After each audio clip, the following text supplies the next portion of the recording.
Douglas Fairbanks was the ideal silent movie hero, brave, honorable, and chivalrous, bursting with optimism and conviction. Though many tried to emulate him in future generations, none could replicate the original King of Hollywood.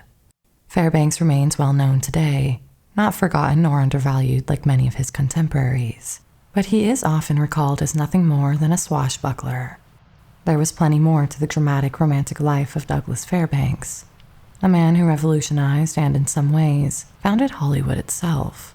Welcome to Hollywood Mysteries.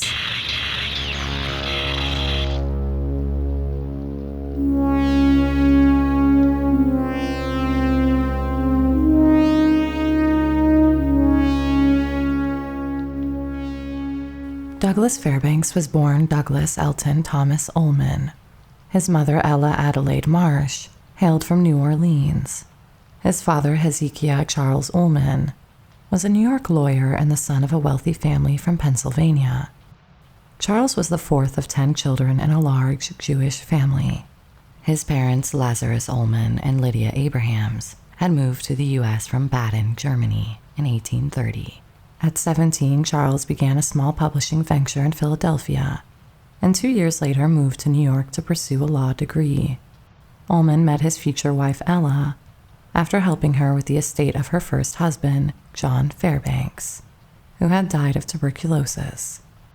John had been a friend and client of Charles, and was a wealthy owner of a sugar mill and plantation in New Orleans. Born into a wealthy, overprotective Roman Catholic family, Ella knew little about her husband's business. This led to her being cheated out of her fortune by her late husband's business partners. Even with Charles's efforts to help, they still failed to recover any of her lost wealth. In her distress, Ella married Edward Wilcox, a genteel Georgian who turned out to be an alcoholic. After giving birth to a son, she divorced Wilcox with Charles representing her. She then started a relationship with Charles, who was also an alcoholic, and agreed to move to Denver with him to explore mining investments. The family settled in Denver, where Charles practiced law and dabbled in gold mining without success. They had 2 sons, Robert in 1882 and Douglas in 1883. 5 years later, after discovering his wife's various extramarital affairs, Ullman left and was never seen again. Ella, embittered, reverted to her first husband's surname, Fairbanks. Douglas only encountered Ullman once more, when he appeared to beg for money for drinks after Douglas had risen to fame as a stage actor. Douglas Fairbanks was notorious at Denver East High School for his pranks and stunts. At the age of 15, he even snipped the wires on a school piano, which led to his expulsion from the school. Later on, he fabricated various stories about his academic background, claiming to have attended prestigious institutions like Harvard and the Colorado School of Mines. But Fairbanks pursued a path that was much more thrilling and unpredictable than mining school was likely to be. From a young age, Fairbanks was drawn to the stage. He appeared in a program on November 19, 1898, for a children's matinee called Living Pictures, organized by the local women's club and art leagues, where Master Douglas Fairbanks of the Tabor School of Acting performed a selected recitation. In 1899, at just 16, Fairbanks joined Frederick Ward's popular Shakespeare troupe on tour. By the following year, he had made it to Broadway. His connection with Ward proved beneficial, and by 1901, he secured his first Broadway role. His breakout came in 1906 with his role in Man of the Hour. This role catapulted him to stardom.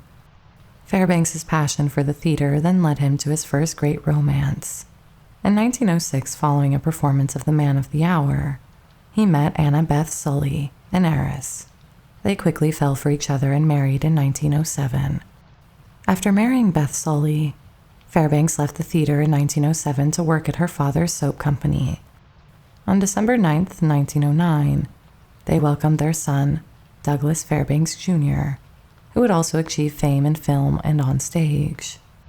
Beth's father, known as the King of Cotton, convinced Fairbanks to join his business at the Flatiron Building. Anna and Fairbanks seemed to have it all.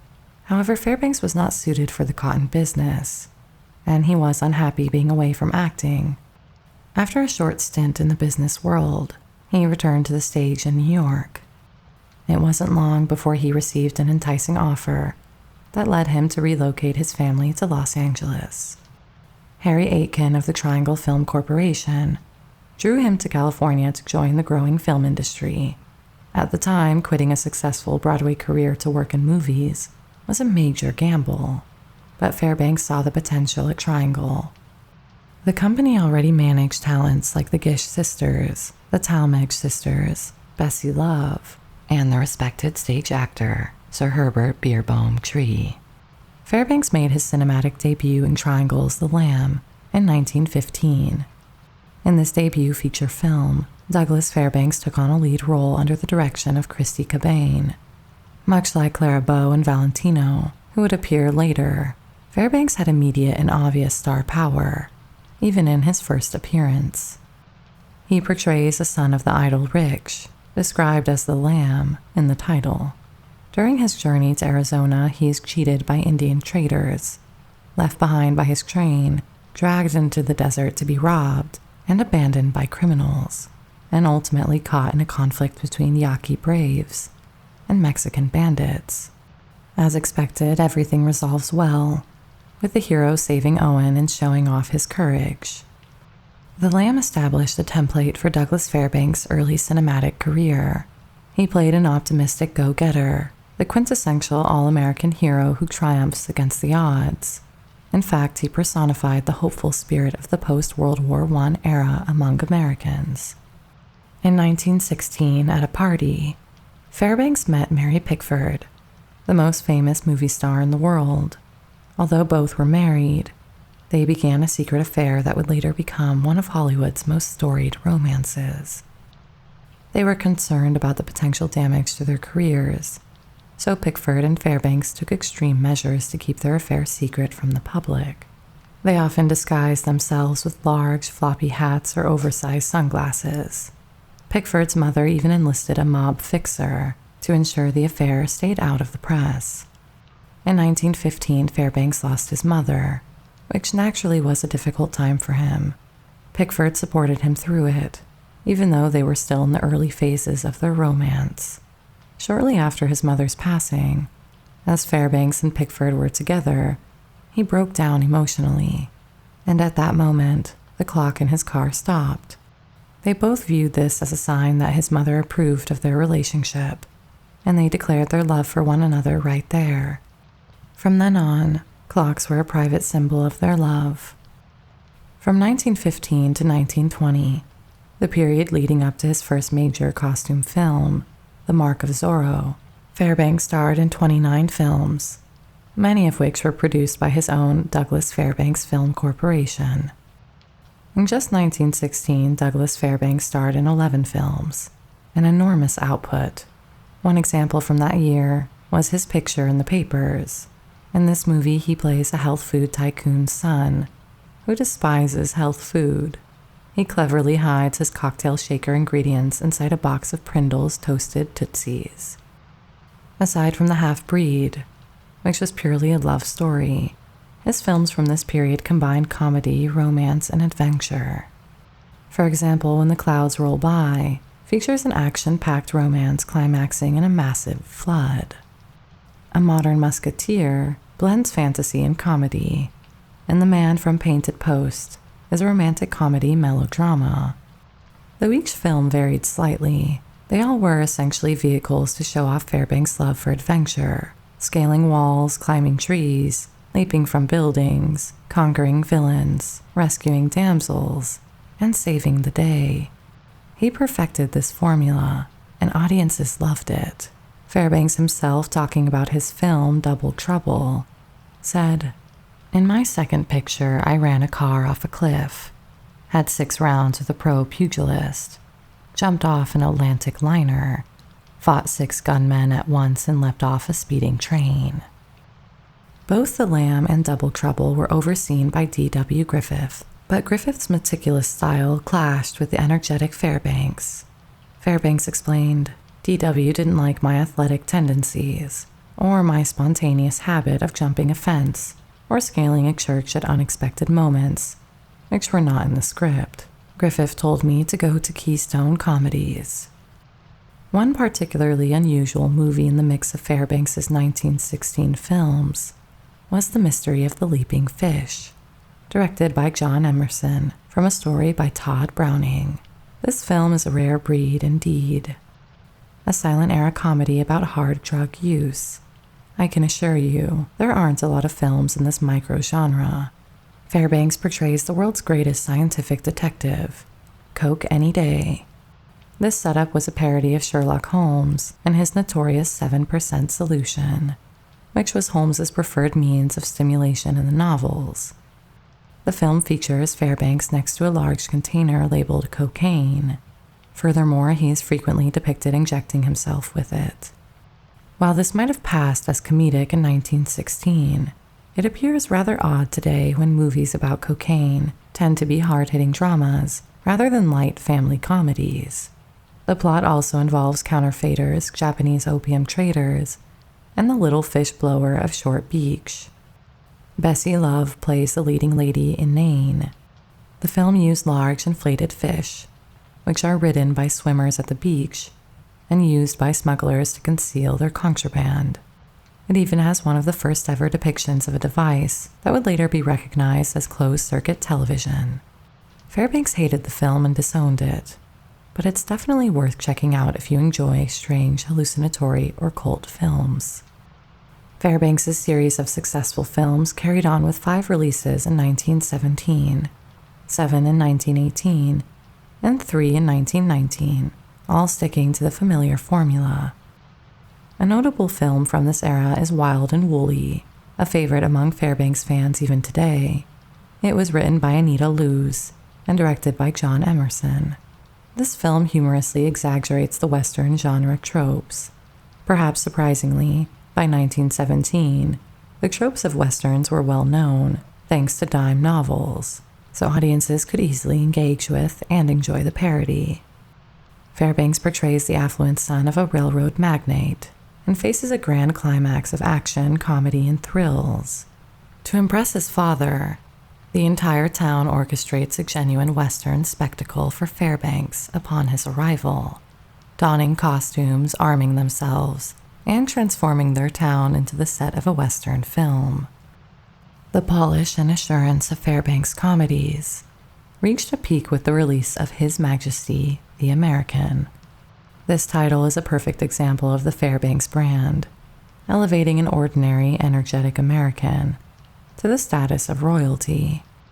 The film begins with Doug bursting through the opening credits to announce His Majesty, the American, as the first film presented by the newly established United Artists, the company that would bring him incredible wealth. In 1918, Fairbanks and Pickford made their affair somewhat public by touring the United States to promote Liberty bonds. This was a scheme to help the war effort, and they raised an impressive $18 million. They were accompanied by Fairbanks' best friend, Charlie Chaplin. During World War I, Fairbanks and Chaplin served as what were called 4-minute men. These were speakers endorsed by President Woodrow Wilson, who delivered concise 4-minute presentations about the war. By 1918, Fairbanks had become Hollywood's most beloved actor. Together with Charlie Chaplin and Mary Pickford, he was also among the highest paid. However, the major studios, displeased with the actor's big earnings, tried to gain more control over distribution. Unwilling to give up his independence, Fairbanks, along with Pickford, Chaplin, and Griffith, established United Artists. This studio enabled them to distribute their movies and manage their own financial gains. While Fairbanks concentrated on his professional life and his relationship with Pickford, his marriage to Anna Beth Sully deteriorated. By now, his affair with Pickford had become widely known, causing major turmoil in his personal life. Although Fairbanks and Anna finalized their divorce in 1918, Mary Pickford's own tumultuous marriage continued to unravel. By the close of 1919, the Fairbanks comedy persona was universally adored. The August 30th, 1919 issue of Picture and Picture Goer described it perfectly. Doug is perhaps the type, par excellence, of the modern American, restless, dissatisfied, a little careless, and fond of getting there quick, but cheerful, persevering, resourceful, and clean. Mollycoddle and The Nut served as bookends to The Mark of Zorro, released just before and after, respectively. These two films were the finale of his early comedy persona. Mollycoddle, labeled by Variety as one peach of a picture, was directed by Victor Fleming and features Fairbanks as a descendant of various brave Americans, from a Revolutionary War hero to a cowboy. Yet his own generation has grown wealthy, and he had been nurtured abroad, making him somewhat of a mollycoddle. The plot sets up Fairbanks for a classic transformation of character, as his courageous ancestors start to come alive in him. The Nut was his last modern comedy, a grand finale to this phase of his career. He went all out when it came to his fascination with movie special effects. One sequence shows the hero and his leading lady, played by Marguerite de la Motte, navigating the heating pipes of a house using special effects. The film cleverly allows the audience to see inside the walls, watching them climb through the pipes and furnaces. His inventiveness with these effects is an aspect of his career that is often overlooked today. He really was an all-rounder, writing, producing, acting, distributing, and creating brand new methods to achieve desired effects. At the time, reviewers were complimentary about his inventiveness. One wrote, "One reason why the Douglas Fairbanks pictures hold their popularity is that Mr. Fairbanks does not depend entirely upon himself, nor upon a hackneyed story to keep the public interested." In nearly all of his productions, there are extraordinary scenes that could be shown in no way except by motion pictures. When he branched out into swashbuckling films, which he is more commonly associated with today, he cleverly transitioned his comedic persona into a new setting. With Zorro, Fairbanks went into the fantasy realm of adventure.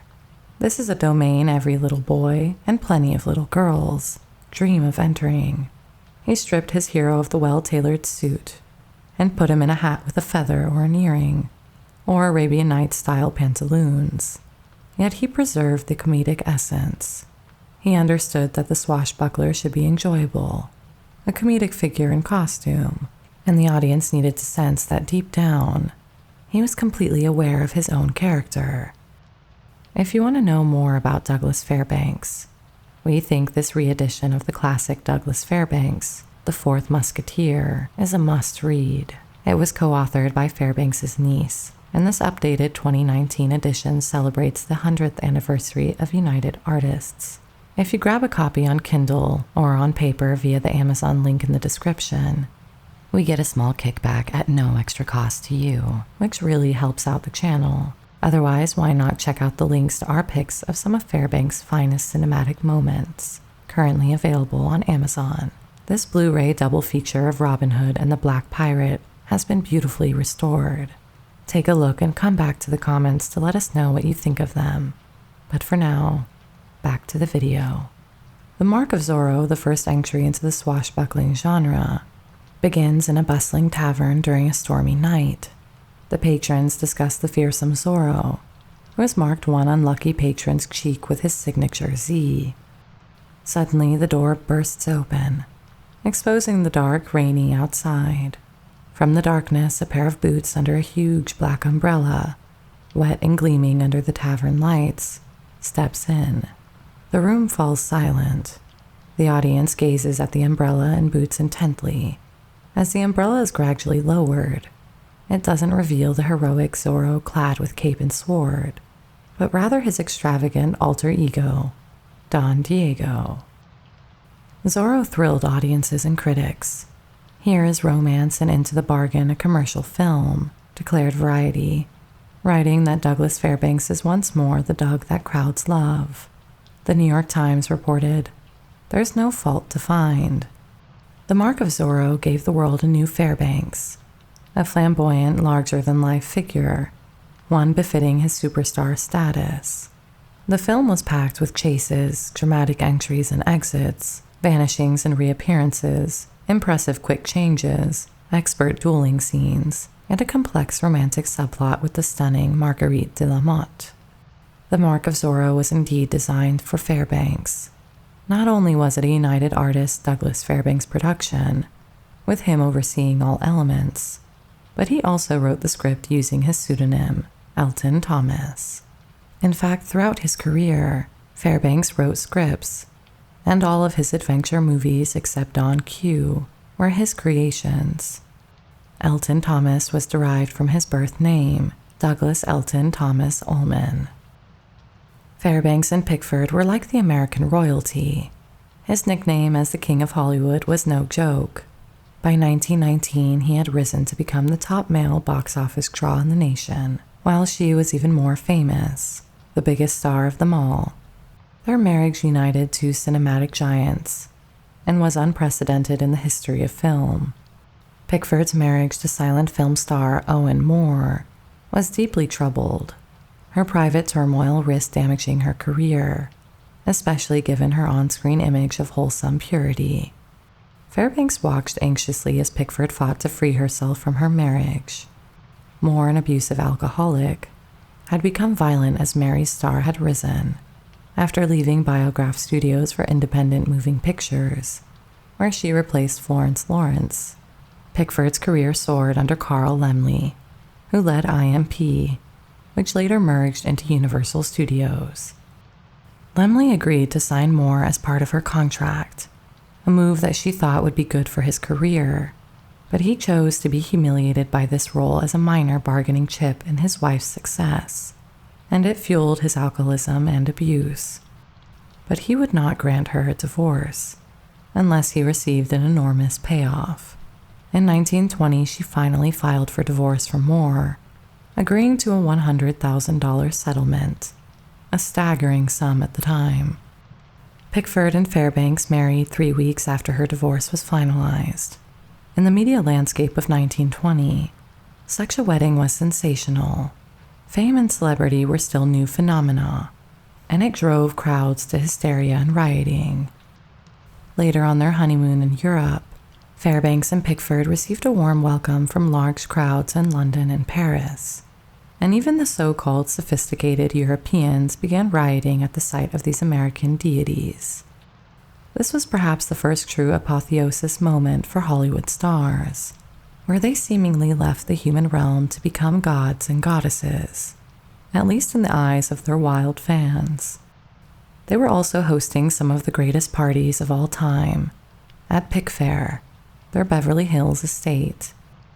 Distinguished guests include the Duke and Duchess of Windsor, F. Scott Fitzgerald, Joan Crawford, Helen Keller, Albert Einstein, H.G. Wells, the President and Mrs. Roosevelt, and of course Charlie Chaplin, who lived next door. But it wasn't all lavish spending. In 1921, they, along with Chaplin and other colleagues, established the Motion Picture Fund to support those in the industry who were unable to work or pay their bills. Following The Mark of Zorro, all of Fairbanks' subsequent silent films were swashbucklers. His next role was D'Artagnan in The Three Musketeers. In September 1921, a Variety review reported that a huge crowd had gathered outside the theater, well before the opening, drawn by both Doug and Mary's scheduled appearance. Charlie Chaplin and heavyweight champion Jack Dempsey also showed up as a surprise guest, sending the crowd into a complete frenzy. Tickets for the movie, priced at $2, were scalped for up to $5, something like $80 in modern money, as attendees jostled to get in. The reviews praised the film, one stating, "Fairbanks and D'Artagnan are a happy combination, the character providing the star with what will probably go down in film lore as his best effort, for Fairbanks is just a modern bust of the mold of the Dumas hero." The triumphs of the Three Musketeers and Zorro made it clear that Douglas Fairbanks excelled at playing romantic, legendary heroes. His next role was an obvious choice, the famous outlaw of Sherwood Forest. In 1922, with Robin Hood, he ventured into a production of epic proportions. so ambitious that he nearly outdid himself. When Fairbanks first encountered the massive castle set, designed by art director Wilfred Buckland, he was briefly overwhelmed, exclaiming, "I can't compete with that." Yet he certainly did. The film's sets, pageantry, and costumes contributed to its sense of majesty. However, despite the incredible spectacle, Robin Hood is perhaps the least loved of his 8 adventure films. At times, Fairbanks seemed tiny against the vast backdrops. Critics at the time disliked what they called the slow first part, and said it was a great production but not a great picture. Nonetheless, Robin Hood featured a star cast, and was excellently directed by Alan Dwan. The grandiose settings, the drawbridge, the castle, the convent, the banquet hall, were all visually stunning, and the costumes designed by Mitchell Lysen were also equally stunning. Lysen built the dramatic 70-foot-long drape that Fairbanks used for his most daring stunt in the film. Since no fabric large enough was available for purchase, Lysen constructed it from burlap, which he painted to resemble a tapestry. He ingeniously rigged it to hide the slide behind it, which was actually how Doug made his descent in the movie. Lysen noted, Fairbanks was really fascinated by the period, and was very knowledgeable about everything in it. Once he got wound up in a project, he couldn't stop. No movie of Fairbanks' sense of the spectacular better than his 1924 masterpiece, The Thief of Bagdad. After wowing audiences with the vast sets of Robin Hood, he aimed to surpass himself with his next adventure. In collaboration with William Cameron Menzies, Fairbanks supervised the creation of a city with domes and minarets, a massive palace, and narrow streets featuring arches, bridges, staircases, and mysterious passageways that seemed to ascend into the sky. The city was designed to appear as if floating above its own streets, a breathtaking, ethereal realm made from pure imagination. Fairbanks described his protagonist, saying, "Our hero must be every young man of this age, and any age who believes that happiness is a quantity that can be stolen, who is selfish, at odds with the world, and rebellious toward conventions on which comfortable human relations are based." So with this in mind, Aladdin embodies the charming rogue that Fairbanks portrayed so well. A dashing young dreamer vying for the affection of the caliph's daughter, despite his humble origins as a mere thief. Once he secures his beloved, they ascend to the skies, and the stars form the message, "Happiness must be earned." Directed by Raoul Walsh, and featuring Fairbanks alongside Julianne Johnston as the princess, Anna May Wong as the princess's slave, and Snitz Edwards as his loyal companion. The film is a landmark in romantic fantasy. The film's grandeur is enhanced by its colossal props, immense drums, vast oil jars, towering staircases, and lofty windows. The sets are grand, with walls that dwarf Fairbanks, who nonetheless manages to vault over them, or scale them with his magical rope. A procession of special effects unfold, from the parades of merchants and princes to the moment Fairbanks becomes invisible within a small moving triangle. The film tore up the rule book of cinema and was incredibly innovative. The May 1924 issue of Science and Invention magazine featured a 2-page article on the mechanical marvels of The Thief of Bagdad, showing how Fairbanks created illusions. For example, the film features the magic rope that miraculously rises and suspends in the air, allowing Doug to climb. Although it appears unsupported, the audience might suspect a hidden wires holding the rope taut. Anticipating this, Doug manipulates the rope to bend the top, cleverly showing no wire is attached. In reality, there is indeed a wire, a crew member pulling the rope, and strategic photography conceals any external manipulation from above. But it was nonetheless a fantastic technical achievement that played with audience expectations about how such things are achieved. The Thief of Baghdad also featured a flying carpet, constructed on a wooden frame and supported by steel piano wires. Filmed against a black backdrop to allow for the superimposition of clouds, painted on a rolling canvas. A large fan fluttering the carpet's fringe enhanced the illusion of flight. There was even a cloak of invisibility, a flying horse, a magic chest, and an impressively realized monster.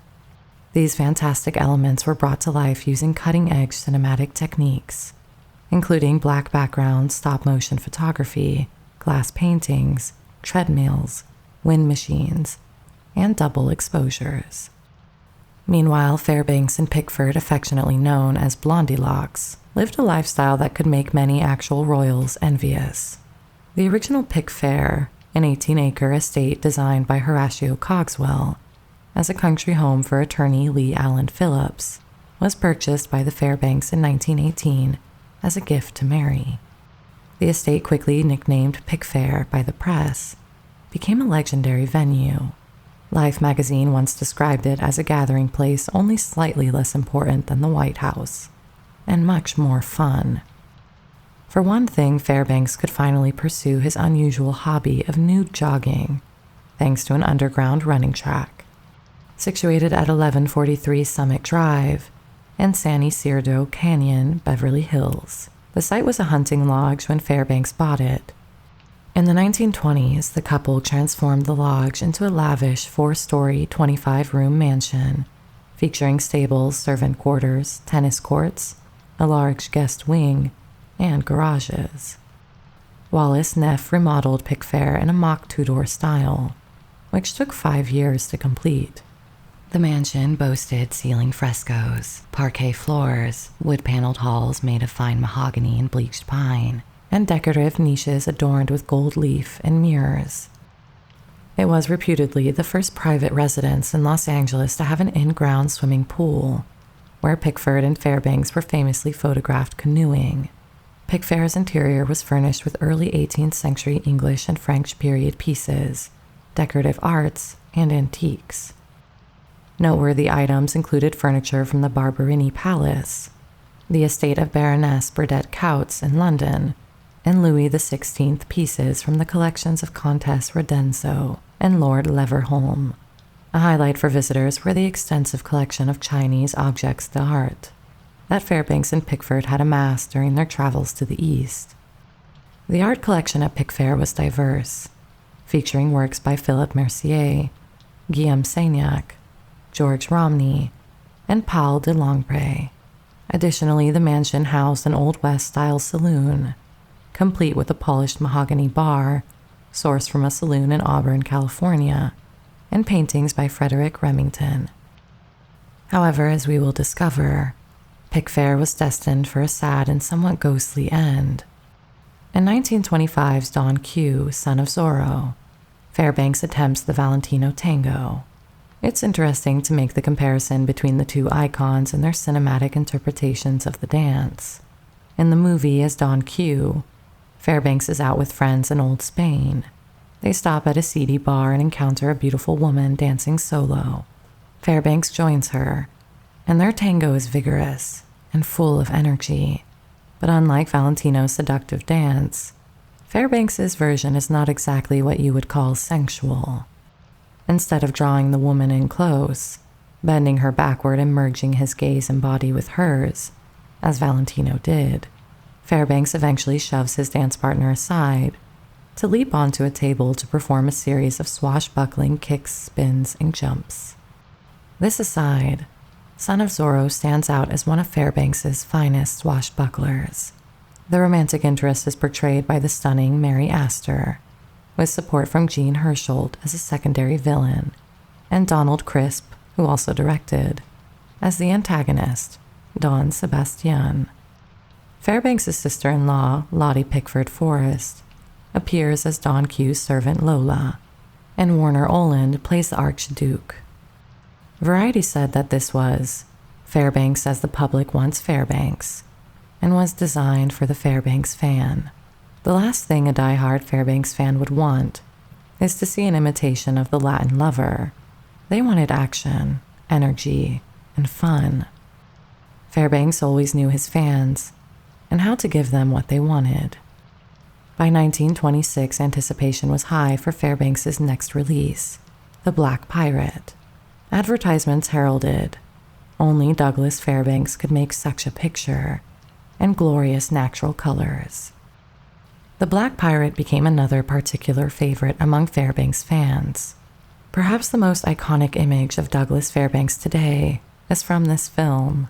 He looks especially heroic, with thick black curly hair, an earring, short pants, a ripped shirt, and high boots folded into cuffs, all in black. He is first seen perched on the ship's railing, fists on hips, head thrown back in a hearty laugh, flashing a brilliant smile. The Black Pirate was enhanced by its Technicolor photography, although Variety critiqued it, remarking it was fortunate the film was short, so that the eye strain doesn't become too trying. In this film, Fairbanks appears impressive, but his acting has shifted more towards posing than performing. He had by now adopted a highly romantic, exaggerated style that some were beginning to dismiss as posturing. The Gaucho tends to be the least favorite among Fairbanks' swashbuckler films, largely because of its overdone religious themes that interfere with the action. At times, the action reaches almost parodic levels, such as when a house is physically moved by 100 horses, an over-the-top plot device to say the least. The Gaucho begins with a miracle, in which a little girl falls into a canyon, but is saved by a vision of the Virgin Mary, who revives her. Fairbanks is ever the dynamic hero in the Gaucho, constantly on the move, and transforming the film's setting into a veritable playground for his acrobatics. This film distinguishes itself with its leading lady, no longer the typical innocent damsel in distress. Instead, the mountain girl portrayed by Lupe Velez is a proactive heroine, more than a match for Fairbanks. She at first betrays Fairbanks, thinking he's forsaking her for another woman. The other woman is, of course, the now grown-up miracle girl, who is in fact helping him in his fight against leprosy.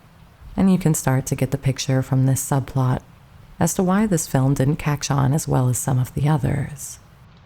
Velez's character redeems herself by rallying Fairbanks' men to save him, and then physically overcoming his main adversary by ambushing him from above, engaging him in a fierce fight, and ultimately subduing him, something Velez had plenty of real-life experience of. If you'd like to hear more about her wild life, check out the link on screen now to our video that's all about Lupe. On April 30th, 1927, during the first event of its kind, Fairbanks and Pickford immortalized their hand and footprints in wet cement at the opening of Grauman's Chinese Theater in Hollywood. In an interesting callback to this, in the classic comedy Blazing Saddles, Harvey Korman's villainous character remarks upon seeing Fairbanks' prints at Grauman's. How did he do such fantastic stunts with such little feet? While Fairbanks thrived in silent films, the constraints of early sound films lessened his enthusiasm for filmmaking. His health and athletic prowess also declined, partly due to his years of chain smoking. Like every other actor, he was nervous about the seismic shift to sound. Even the king of Hollywood would have to prove his worth in the new world.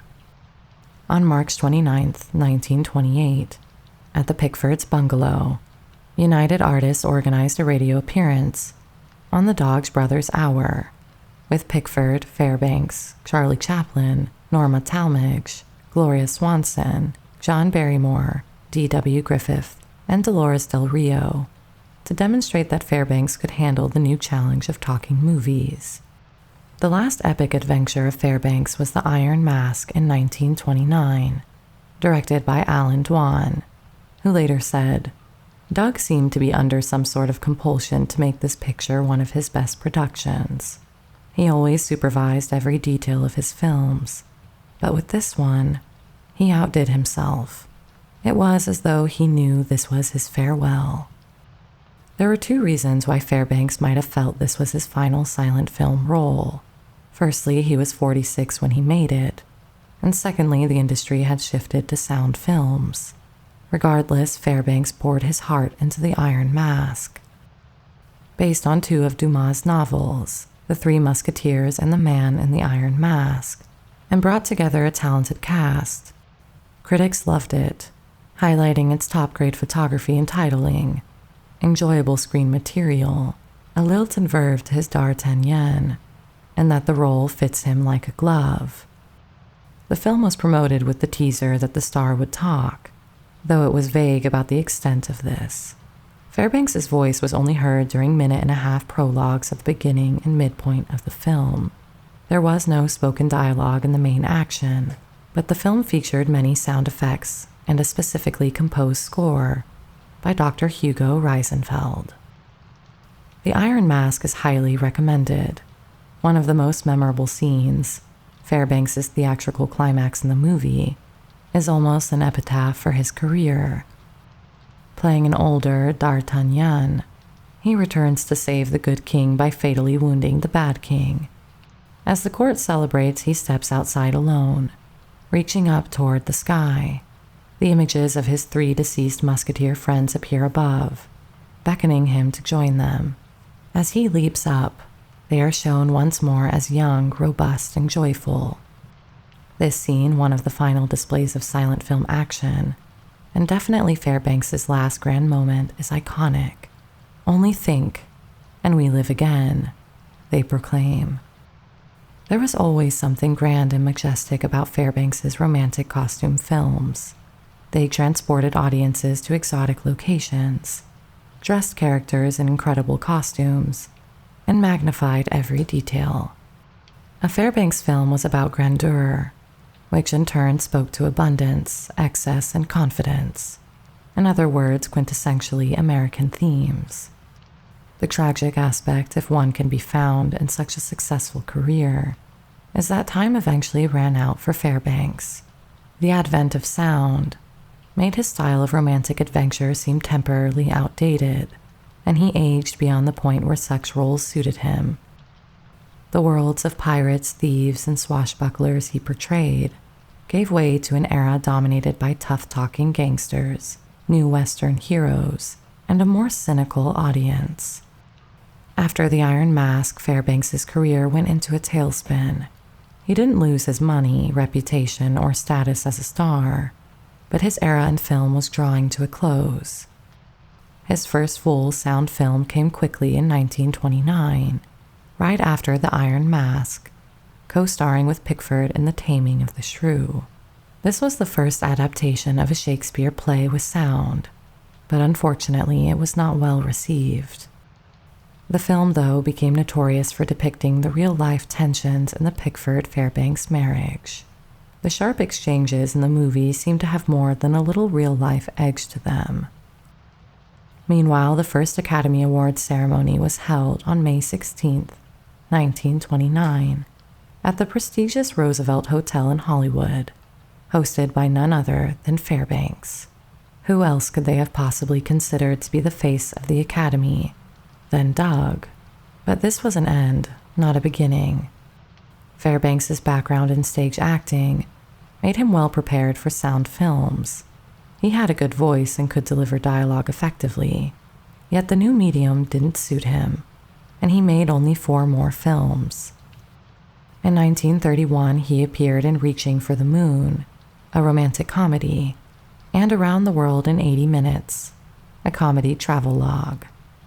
In 1932, he starred in Mr. Robinson Crusoe, a romantic comedy melodrama, and in 1934, he made his final film appearance in The Private Life of Don Juan, a costume drama about a man who falls in love with his own wife. This, ironically enough, was the exact opposite of what he was experiencing back at Pickfair. Fairbanks and Pickford were drifting apart, and their dream home, seemingly on its own terms, was turning into something of a nightmare house. In the early 1930s, Pickford reported strange occurrences at their Lavish home. She frequently mentioned hearing unexplained noises from the attic that disturbed her sleep. "I am a sound sleeper, but I could not sleep under these noises which sounded like the tramping of heavy feet. I sat up in bed and addressed myself to the ghost. "I wouldn't treat you this way," I said. "It isn't ladylike. I don't expect to be treated in this manner," she recounted to a columnist. The noises ceased, but if the ghost was suitably chastised by the lady of the house, it wasn't leaving other guests alone. Their cook and a guest also experienced eerie encounters with a mysterious dark woman in the house. Fairbanks was skeptical. "I don't believe in ghosts. I don't believe Pickfair is haunted, though Mary is sure of it," he once said. But later on, this ghost would ramp up its campaign to more terrifying proportions, and it might well have been due to something that Fairbanks himself was involved in. Fairbanks and Pickford went their separate ways in 1933 after Fairbanks started a relationship with Sylvia, Lady Ashley. During this time, Pickford was also seen with a prominent industrialist. Their divorce was finalized in 1936, with Pickford retaining ownership of the Pickfair estate. Fairbanks and Lady Ashley married in Paris in March of that year. Though he remained somewhat involved in the film industry and United Artists, Fairbanks's later years were not as dynamic as his peak film years. His health was in decline. He spent his final years mostly traveling with Lady Ashley. After marrying Lady Ashley, Fairbanks changed significantly, abandoning his previous abstention from alcohol to fit in with his younger wife's social circle. The couple frequented late-night parties and indulged heavily. This lifestyle shift in his 50s concerned both Mary Pickford, who once said, "That woman will kill him." Fairbanks also had a strained relationship with his son. When Douglas Jr. decided to leave Harvard to pursue acting, Fairbanks Sr. was so upset he threatened to disown him. Although they eventually mended fences, their relationship resembled that of siblings more than father and son, and it was marked by occasional harsh exchanges. When Douglas Jr. married Joan Crawford, Fairbanks Sr. criticized Crawford as a cradle robber. It seems, though, that they had a lot in common. Both father and son married influential figures within the entertainment industry. Each also demonstrated business acumen outside of their acting careers, and they both favored roles in grand adventure films. But for Fairbanks, his adventure with his new wife was to be his last, and it seems Mary's prophecy came sadly and shockingly true. Fairbanks died from a heart attack on December 12, 1939, at the age of 56 in his Santa Monica home. His last words were reportedly, "I've never felt better." His funeral service took place at the Wee Kirko the Heather Church in Glendale's Forest Lawn Memorial Park Cemetery, where he was entombed in the Great Mausoleum. Before Douglas Fairbanks passed away, he asked his brother to deliver a cryptic message to his ex-wife, Mary Pickford, by the clock. At the time, only they knew what this meant. 2 years after Fairbanks's death, his widow, Lady Ashley, had his remains relocated from Forest Lawn to a more grand setting. She commissioned a lavish marble monument for him at Hollywood Forever Cemetery in Los Angeles, complete with a long reflecting pool, a raised tomb, and classical Greek architecture. The monument was inaugurated in October 1941, with Fairbanks's good friend Charlie Chaplin delivering a eulogy.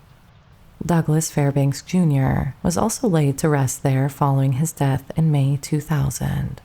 Lady Ashley, known for her high-profile relationships, later began dating Clark Gable, the next king of Hollywood. Interestingly, Gable had also been involved with Joan Crawford, who was Fairbanks Jr.'s wife. The romantic entanglements of Hollywood's elite were always complex, to say the least. Regarding Pickfair, the property remained vacant for several years after Pickford's death in 1979, until it was sold to Los Angeles Lakers owner Jerry Buss. Buss maintained much of the estate's original charm. In 1988, actress Pia Zadora and her husband Meshulam Riklis bought Pickfair. They initially planned renovations, but ultimately demolished most of the estate to make way for a new Venetian-style palazzo. This decision set off a public outcry, including criticism from Douglas Fairbanks Jr. Zadora defended the decision by claiming the house was in disrepair and termite-infested. In 2012, she gave another reason for the demolition. She believed Pickford was haunted by a laughing ghost, the spirit of a woman who allegedly had an affair with the elder Fairbanks and died in the house during a party. Zadora said the ghost would howl through the night and was absolutely terrifying to all who encountered it. Was this the same dark woman that Mary Pickford and so many others had witnessed decades before? And did the ghost become more active following Mary's passing? We may never know, as it seems the ghost was vanquished during the unfortunate demolition of Pickford.